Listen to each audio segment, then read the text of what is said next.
कोणत्याही कार्यक्रमाचे 3 पान असतात. नीट ऐका, किती पान असतात? 3.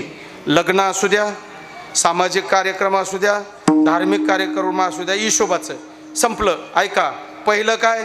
जमा. बरोबर आहे ना? पहिलं काय? जमा. दुसरं काय? खर्च. आणि तिसरं काय? शिल्लक. जमा, खर्च, शिल्लक. आयुष्याचे सुद्धा 3 पान आहेत. पळसाला किती पानं आहेत? पळस गेली कोकणात आणि 3 पानं चुकनात. लक्षात घ्या, 3च पानं आहे. जमा, खर्च, शिल्लक.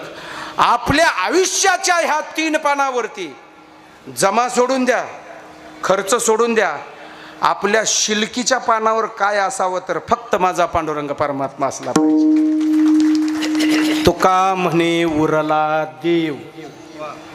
आपल्या आयुष्यात शिल्लक काय राहावं तर आपल्या आयुष्यात शिल्लक केलेल्या अन्नदानाचं पुण्य राहावं, दिलेल्या मंदिराला दान केलेल्या त्या पावतीचा नंबर असावा, पावती नसावी, चित्रगुप्ताकडे नोंद असावी, सप्ताहामध्ये घातलेल्या पंक्तीचं पुण्य असावं.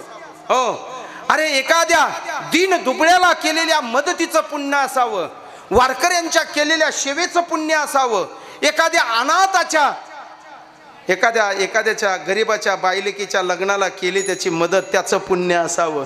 आपल्या शिल्लकीच्या पानावरती फक्त पांडुरंग आणि त्या पांडुरंगाची जे काय आपण केलेलं ते पुण्य असावं. याला म्हणायचं तुका म्हणे उरला देव, गेला भेव त्या काळे विठो.